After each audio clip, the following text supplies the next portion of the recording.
Good morning dear students. आज हम बात करेंगे soil pollution and noise pollution की। First is soil pollution.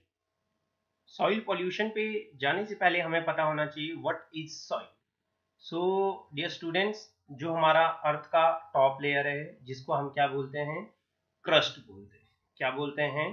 Crust बोलते हैं। तो अर्थ के क्रस्ट पे क्या है? टाइनी पार्टिकल्स हैं। किसके?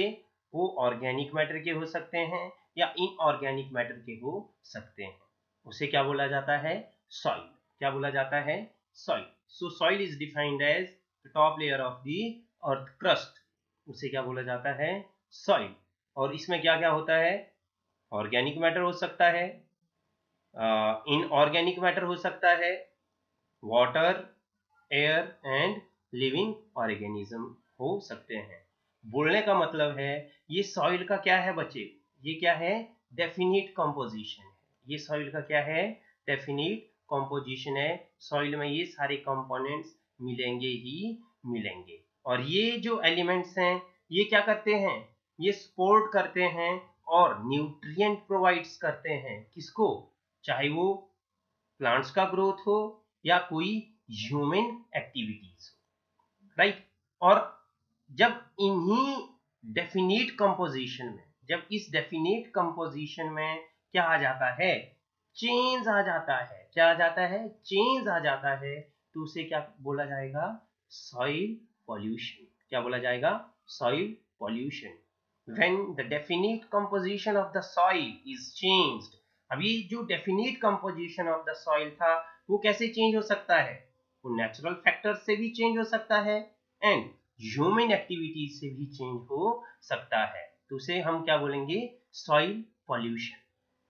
और अगर हम इसको सेकेंड वे से एक्सप्लेन करना हो तो हम इसका क्या चेंज कर देंगे? Physics, chemistry and biology. क्या चेंज कर देंगे? Physics, chemistry and biology. किससे चेंज करेंगे? वो नेचुरल फैक्टर्स हो सकते हैं। क्या हो सकते हैं? नेचुरल फैक्टर हो सकते हैं। और क्या हो सकता है? ह्यूमन इंटरफेरेंस हो सकता है, राइट। तो देखते हैं। When there is change in physical, chemical and biological properties of soil due to natural factors and human interference, that is known as soil pollution. Next is sources of soil pollution. तो sources of soil pollution को हम two parts में divide करते हैं। एक part में आते हैं natural sources and second part में आते हैं human made sources. Natural sources में फर्स्ट सोर्स आता है हमारे पास वॉल्केनिक एक्टिविटीज। जब वॉल्केनिक एक्टिविटीज होते हैं, वॉल्केनोज इरप्ट होते हैं, तो बहुत सारे gases, dust particles, Ashes erupt होते हैं on the surface of earth, जो क्या करते हैं? हमारे सॉइल को पॉल्यूट करते हैं। The next is landslide. Landslide होने से भी क्या होते हैं? हमारा जो सॉइल है उसका फर्टिलिटी क्या कर जाता है? डिक्लाइन कर जाता है। Next is soil erosion. Earth के जिस पार्ट से सॉइल का इरोजन होता है वहां पे सॉइल का फर्टिलिटी क्या हो जाता है? कम हो जाता है। सॉइल का जो कंपोजिशन है वो क्या हो जाता है? चेंज हो जाता है। Second is anthropogenic sources of soil pollution. Anthropogenic means man made sources. तो मैन मेड सोर्सेज में पहला जो फैक्टर आता है वो आता है हमारे पास एग्रीकल्चरल एक्टिविटीज। जैसा कि हम सभी जानते हैं, हम बहुत सारे herbicides, pesticides, fertilisers and over irrigation करते हैं। किसका? एग्रीकल्चरल फील्ड का। इस ओवर इरिगेशन के कारण जो हमारे एग्रीकल्चरल फील्ड्स हैं वो क्या हो जाते हैं? पॉल्यूटेड हो जाते हैं। उनका फर्टिलिटी क्या कर जाता है? डिक्लाइन कर जाता है। Then second is industrial waste. ये इंडस्ट्रियल वेस्ट टू टाइप्स का हो सकता है। एक सॉलिड वेस्ट हो सकता है और दूसरा क्या हो सकता है? Polluted water. ये जो solid waste and polluted water है, अगर हम इसको लैंड पे छोड़ते हैं तो ये क्या कर देता है? उस लैंड को पॉल्यूट कर देता है, उसके पीसीबी को चेंज कर देता है, right. The next is urbanisation. Urbanisation के कारण क्या हुआ है, बहुत सारा जो सॉलिड वेस्ट है उसका प्रॉपर मैनेजमेंट नहीं हो पाता है और हम उसको प्रॉपर वे से डिस्पोज नहीं करते हैं, तो जब वो लैंड पार्ट पे ही रहता है तो उस पोर्शन को क्या कर देता है, पॉल्यूट कर देता है।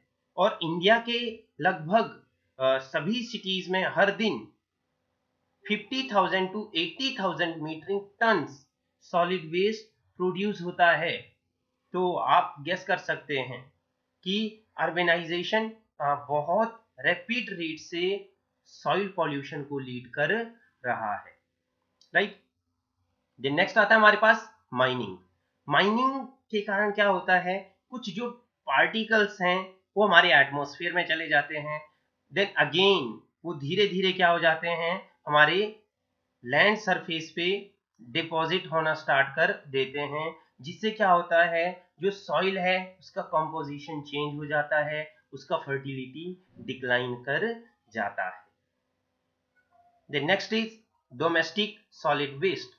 ये जो डोमेस्टिक सॉलिड वेस्ट है, अगर इसका प्रॉपर डिस्पोजल नहीं हो पा रहा है तो इससे क्या होता है, पर्कुलेशन ऑफ वाटर होता है जो हमारे सॉइल को क्या कर देता है, पॉल्यूट कर देता है। Then next is radioactive waste.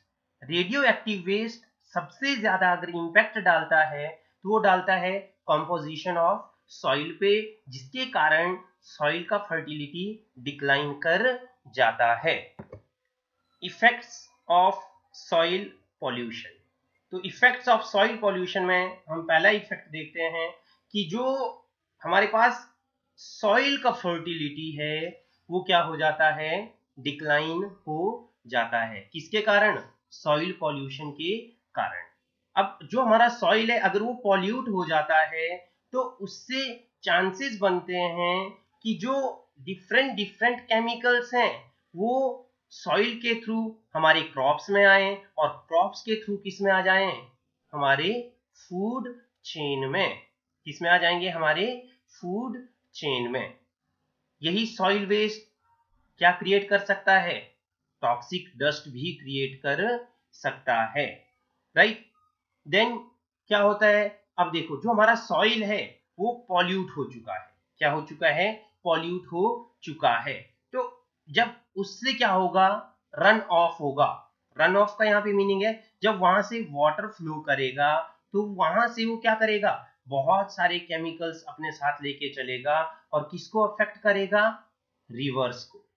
किसको अफेक्ट करेगा, रिवर्स को। और रिवर्स में सबसे ज्यादा उसका अफेक्ट किस पे होगा, एक्वेटिक लाइफ पे। और साथ ही साथ लैंड पार्ट पे वो किसको सबसे ज्यादा इफेक्ट करेगा, वहां के प्लांट्स को, राइट। देन इसी सॉइल पॉल्यूशन के कारण क्या होगा, किसी भी एरिया का जो एग्रीकल्चरल प्रोडक्शन है वो क्या हो जाएगा, रिड्यूस हो जाएगा, कम हो जाएगा।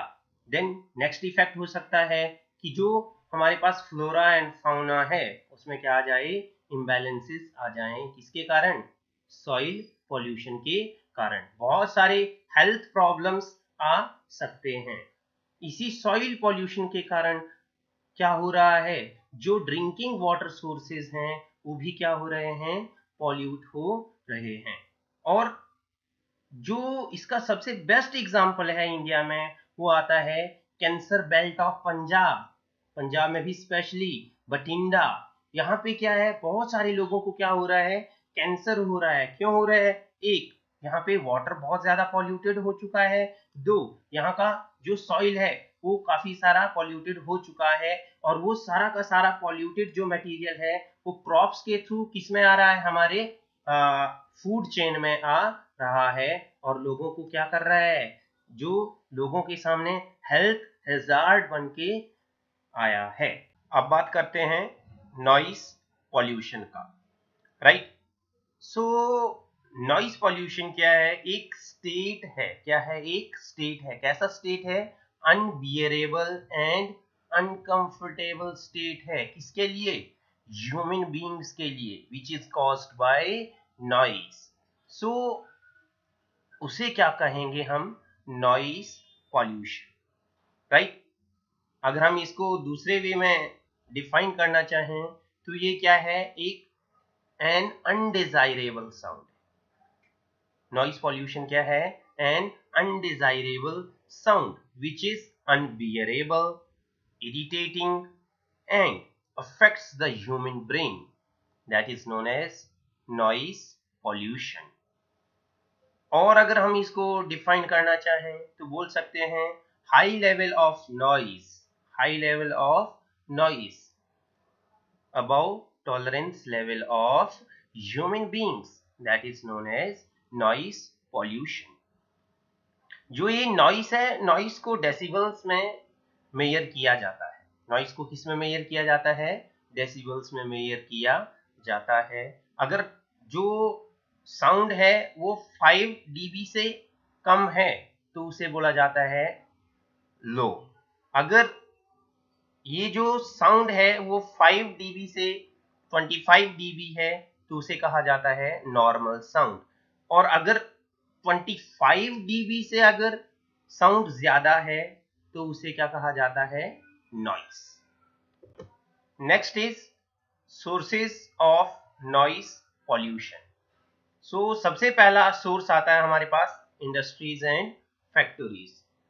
इंडस्ट्रीज एंड फैक्ट्रीज में जहां पे गुड्स एंड सर्विसेज प्रोड्यूस की जाती है वहां से काफी सारे साउंड्स निकलते रहते हैं, राइट।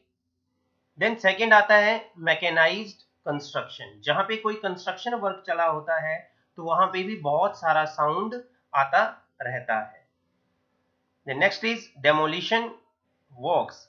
जहां पे क्या चले होते हैं, कोई डिस्ट्रक्टिव वर्क्स चले होते हैं, वहां से भी काफी सारा नॉइस आता रहता है, right. Then automobiles and aircrafts, बहुत ज्यादा आवाज आता रहता है।